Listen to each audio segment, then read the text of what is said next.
evening, and welcome to Educate Our Youth. I'm your host, Janet Keith Thompson, the CEO and co-founder of the Educate Our Youth organization.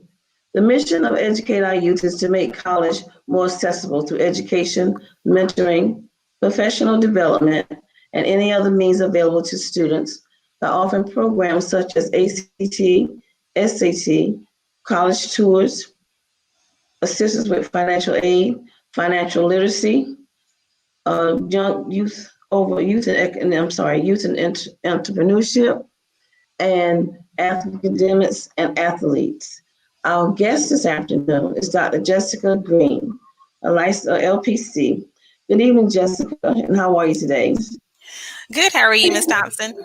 I'm good. I'm good. So, with COVID-19, not just the United States, but the entire world has been affected by it, and children mostly have been very affected by it because it affects the educational process. And education is about teaching and learning. And so with COVID, our children is now going virtual and some is hybrid.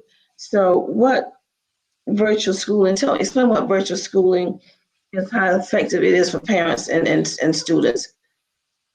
Absolutely. And with virtual school and with COVID-19, it's a challenge for all of us. We're trying to figure out, if it's A day, B day, Z day, what schedule our child is on. If our student is 100% virtual school full time, or they're taking 4 academic courses, or hybrid when they have that opportunity to have that full schedule. Those 2 additional, elective courses, and then also have the opportunity to build those connections with their classmates. But when it comes to virtual schooling and its effect on our students and parents, right now with students and parents, they're quickly, trying to figure out and cope and find different ways in order to adjust to the new routines. And at the same time, try not to fall behind at work, because they have to continue to work, because we have to provide for our students and make sure they have everything they need. And then with the student with schooling, making sure they don't fall behind as well. So parents right now, we're in panic mode, trying to figure this out and figure out how we're going to manage a full day at work and our student. So what are some of the other challenges that parents may have or young people may have in trying to cope with being virtual versus hybrid? Well, with the virtual, it's 100% full time. So that student is not going to be in that brick and mortar setting. And with the elementary students, they have to have that support. They cannot be left home alone like that high school student can. So a parent who has a high school student, they're able to leave them at home. Right. But with that, also, there's no opportunity for the parent to make sure they're on task. We're calling Johnny every hour on the hour to make sure they're logging into a Zoom meeting, whether they're logging into a Google Meet session with their teacher. So it's going to be that lack of supervision either way. And also for our grandparents, that motto that we say, it takes a village. Right now with COVID-19, with students who are enrolled in hybrid and those who are enrolled in full-time virtual, that motto, it takes a village, is live and active right now, because right now it is taking a village. Those grandparents who recently retired and, they're like, okay, we're going to enjoy our retirement. It's just going to be myself, my husband, or my wife. But right now they're having to be the caregiver, because the parent has to work. So when they say it's a vicious cycle and it's affecting everyone, it's affecting everyone. It is. I have 2 teenage granddaughters, and they're both virtual. And one of them is here with me now, so I go in the room and check and see what's going on. Is a teacher on, and the instructors, they're there. But as a grandparent, I suggested to their families that the parents email the teachers and keep up with what that student is, if she's doing her work, is she completed is she on task? What is her average right now? Are you grading test scores? Are you giving tests? What's going on? So that was something that I suggested to my daughter-in-law and my son to do for the teenagers. And then I have a 4-year-old, that's and so as a matter of fact, he goes on break on Monday, and I got to go babysit him because his mom is a nurse and his dad is a truck driver. You know, because they're out for fall break, and it's disruptive because if you make plans for yourself, of course you're going to look out for your family, and you're going to make some adjustments to make sure that you're there for their needs. For the 6-year-old who's in first grade, she's with her mom all day. I think they're in class from 8 to 2, which I think is a long time to sit in front of a computer. But they do It is. yeah, it is. They get a break. She breaks and everything, but she finds that the child is on task. They work well together. But my worry is what's going to happen when she has to go to school in person, and Yes, and then there's that separation piece. yeah. Our kids with COVID-19, there were studies that showed that 80% of students acknowledged there was a concern with mental health, and that 20% more so had an emphasis on that anxiety and depression. And with our elementary school students who may be virtual or hybrid, when it's time to go back to school and separate from that parent, there's that separation anxiety piece because they've been with that parent, for at least 4.5 months, that entire semester. And now when it's Right. time to go back, it's that separation piece. Yes, we're anxious because we want to see our friends, we want to see our teachers, our assistant principal, cafeteria staff, and build those connections again. But it's that separation piece. And there is one book that I use with my clients, and it's called The Kissing Hand for Okay. Chester Raccoon, and it talks about that separation piece. And whenever the student do leave their parent, they talk about that excitement when the raccoon is getting on the school bus, getting in that routine again where we're going to school and having that excitement and their ability to be courageous because this is Right. something new for them and having to get in that routine again. But once they get there, they're okay. Kind of like with adults when Okay. we go to our job. Going there, we're just like, oh my gosh, I don't want to go there. But once we get there, Right. we're okay. So will you give the audience the name of the book again and the author's name? Yes, the book is called The Kissing Yeah, Hand for and Chester Raccoon. Let's see if you can see it in there. the author. The Okay. author, yep, is Andre Penn. Okay. Okay. Andre So, Penn. Roger Penn. So, viewers, if you have any questions or comments, you can please send a question or comment to Facebook, and we'll try and answer you as quickly as we possibly can.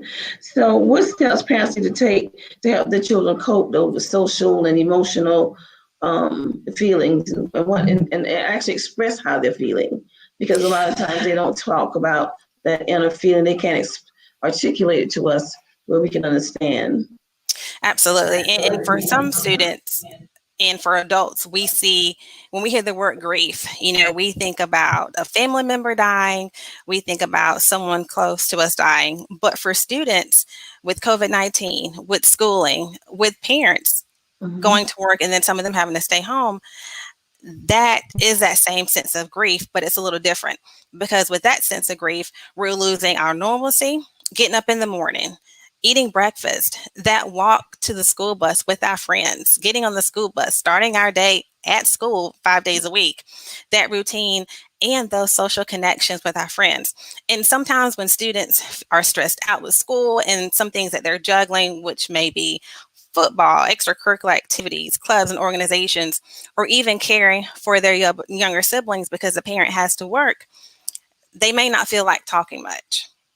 Right. So as parents, we have to acknowledge that and, maybe simply say, I hear you, and whenever you're ready to talk, just let me know. But we're allowing them to have their own space. So whenever they're ready to talk, they'll talk and putting the ball in their court. Whenever they're ready, they will come to you. But if we continue to force them, what's wrong? What's wrong? Why won't you talk to Right. me?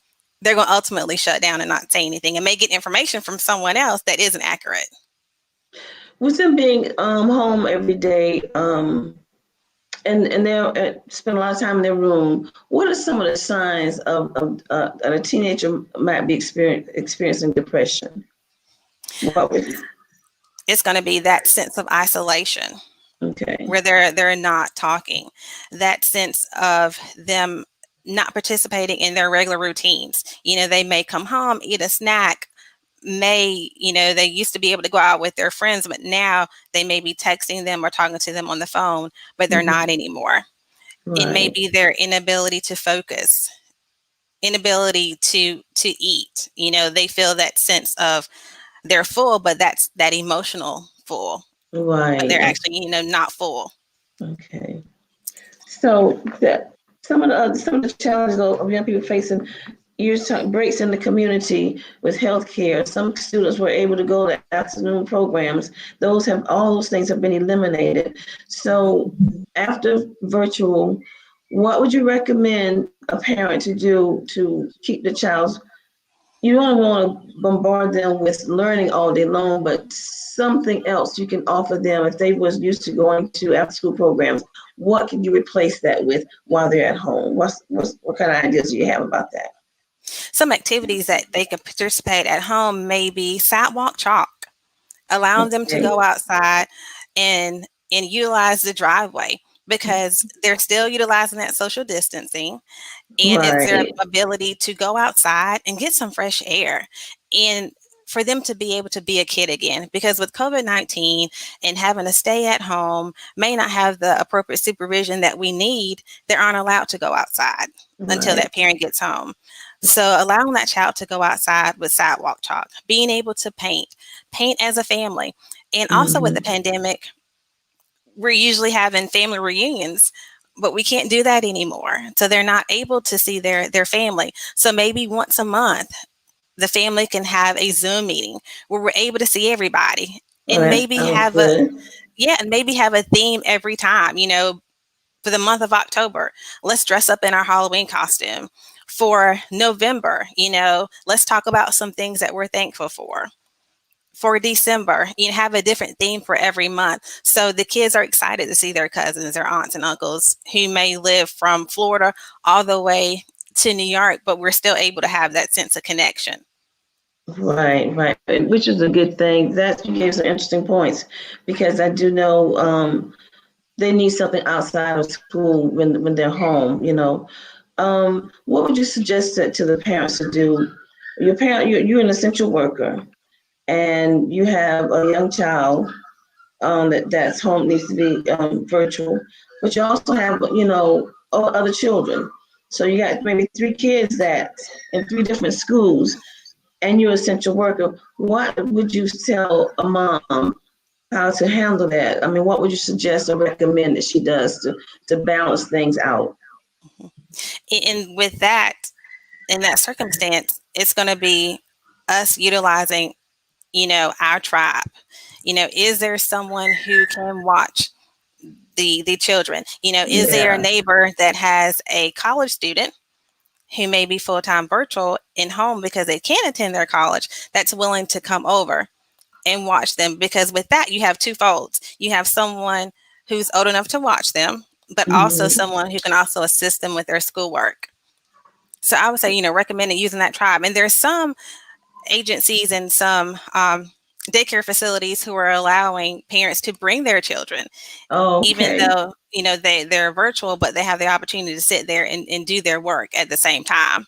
The older Okay. kids may not be the middle of the high school, but some elementary kids. So that supervision is there. And, if you have that high school student, I hate to utilize them because they have to learn at the same Yeah. time as that middle Yeah. school student.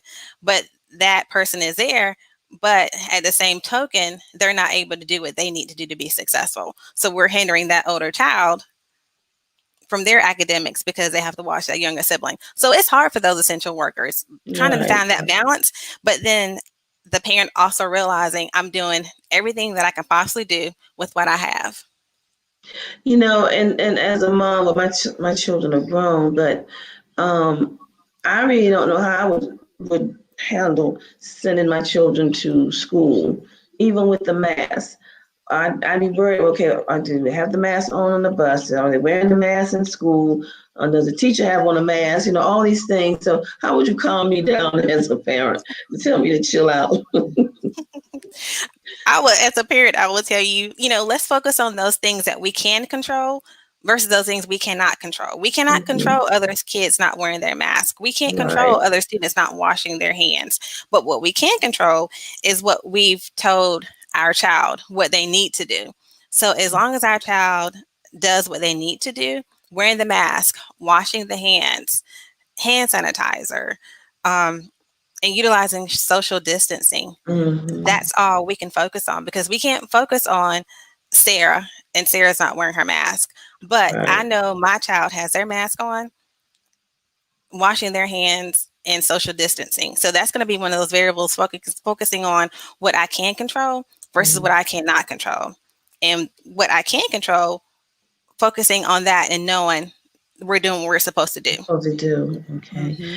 I found that in Horry County School District and also the school district my grandchildren was in Georgia, they've been having glitches in the computers, having trouble, difficulty going online. I think they missed the whole day one day. When situations like that, would you advise contacting the school to say what's going on with my child and how is that going to affect my child grades when the system is not working? 2 times out of a week. You know what I'm saying? Absolutely. And that's going to be that importance of keeping that communication with that teacher. And I Mm-hmm. believe with Horry County Schools on Fridays, the teachers have the opportunity, well, parents and students have the opportunity to Zoom with their teachers. Any questions, any Okay. concerns. So utilize that time. And Right. also with virtual school, you're going to have to stay ahead of the game because you may email the teacher because you have a question about an assignment. And that teacher may not email you back until late on that Mm-hmm. afternoon or the next day. So we have to Right. stay ahead of the game. And one thing I do tell my clients who are in school, we use the red light, green light, yellow light method. So any Okay. assignment that's due today, we put a green check by it because we have to stop what we're doing and complete that assignment because it's due today. Right. For the Okay. yellow, it's an assignment that's due the next couple of days, at least 2 to 3 days. And Right. the green check mark are those assignments that are due within, 4 to 5 to 6 days. So if Okay. you're able to manage that, that'll give you an opportunity. Okay, I don't know what I'm doing here. Let me email my teacher because they may not reply to you and you missed the deadline. Right, right. So how do you think children should stay connected to their friends while they're going through this remote school situation? Stay connected with their friends, again, I would say Zoom. Because even though we may not be able to touch our friends, we can Right. still have that connection with seeing them. And Mm-hmm. even with the parents, maybe we can have a virtual game. Maybe it can be a dice game. Maybe it can be a Uno game. But those students still have that sense of connection. So whenever we do have the opportunity to go back to school, it's like we've always seen each other and there was no time missed. I'm not And that builds that right. excitement for them and their eagerness to go back to school because they want to continue to build that connection with their friends so they can be successful socially, emotionally, and mentally. So would you think it's a good, I know y'all can hear my puppy back there, I'm sorry. Do you think it's a good idea option to take your child out of school, just in homeschool instead of remote learning, virtual learning, or hybrid learning during this time? Well, in it's easier said than done because with different homeschool programs and virtual schools, they're Mm-hmm. all in different settings. For example, with Horry County schools, with the high schools, we're 4 by 4 blocks. We have 4 classes Right. in the fall, 4 classes in the spring. If you may want to consider a virtual school, they may be year long for your high school students. So you Right. get half a credit for English 3 in the fall and a half a credit for English 3 in the spring. So say we start virtual school and we decide it's not working, not with Horry County schools, but with maybe K-12 or connections, and we Mm-hmm. want to transfer back in the school system, technically we're already a semester behind because we only receive zero point 0.5 credit for the English 3. So technically we have to go back into English 3 to earn that full credit. Okay. So especially for your high school students, it's something to think about. And as far as pulling a student out because of COVID-19 or that sense where we have that anxiety, I think that's a case by case situation. It Okay. just depends on that student. Depends on that student. It depends on that student's health issues. It depends on their curriculum, because it may be a student who may be earning a certificate and not a high school diploma. So there Oh, are different variables that weigh into that. And then when we talk about IEPs and 504, so it's easier said than done because there are so many variables that go into it. So I would say it's very situational, and it's based on the need of that family. okay. You may have covered this already, but how should parents supplement learning outside of school and outside of virtual? To supplement learning, I would, say utilizing books. Okay. And there are some organizations that have programs for our youth and their ability to focus on their leadership skills. Okay. So I would say there are any nonprofit organization who offers a program that looks like it may benefit your child, because you know your child better than anybody else.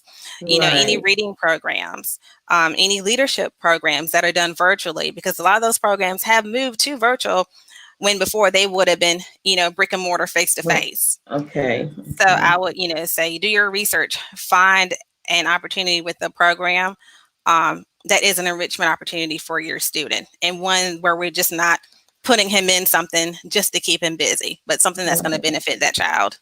Right. So, last year I think they did have graduation, but it was kind of just the parents.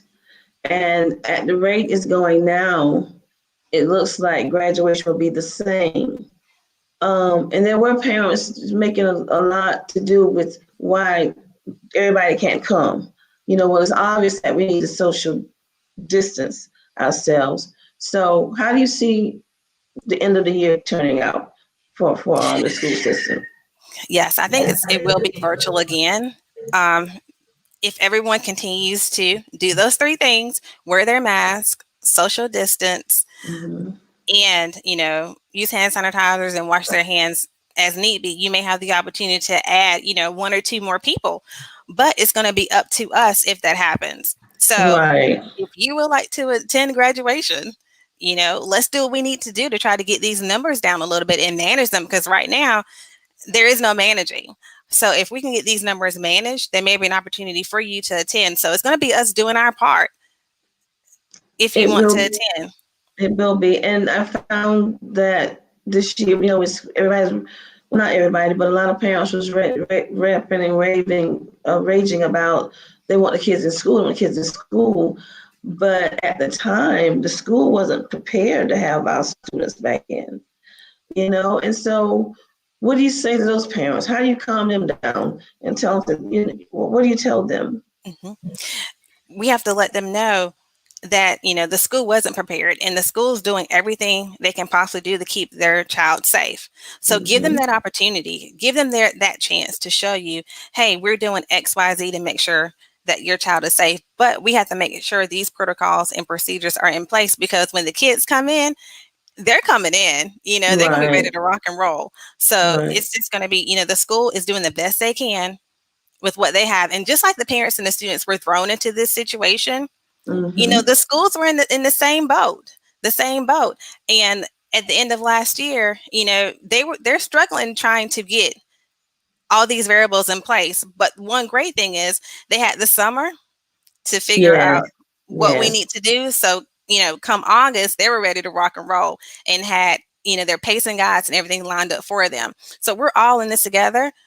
This is, an unprecedented moment, it and is. we have to work as a team. And that motto is, with any child, it's going to take the collaboration of the school, the home, and the community to Exactly. work together. So, Exactly. like I said earlier, it's going to take that village and all Right. of us participating, all of us together in order to make this work so we can continue to grow.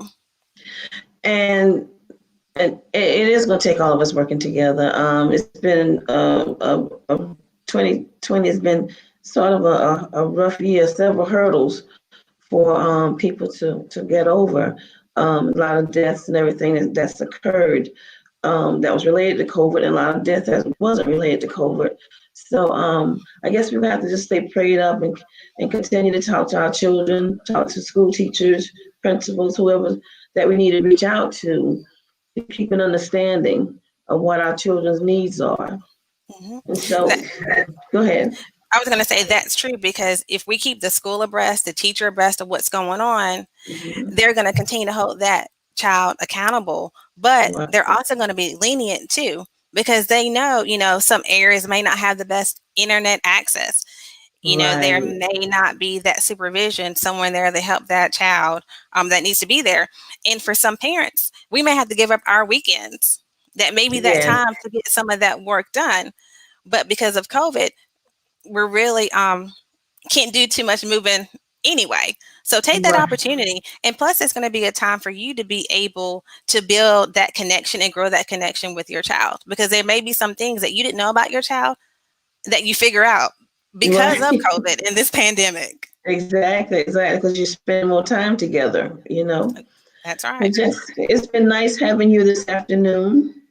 I hope that our listeners really got an understanding of what's going on and that they will continue to be vigilant during this COVID-19 situation, wearing the mask, stay social distancing, washing your hands. I wash mine so much they are dried out. So I'm serious. But anyway, I appreciate you coming on this afternoon and hopefully we'll have you again back in the future. Absolutely. And Ms. Thompson, thank you again for the opportunity. I appreciate being able to help our community be able to move from this COVID, state of mind and this sense of normalcy and be able to thrive again. Right, right. I'm longing for that. I want to go sit down in a restaurant and have dinner. I haven't been Yes. able to do that in a long time. Well, listen, enjoy your evening and thank you again. Thank you.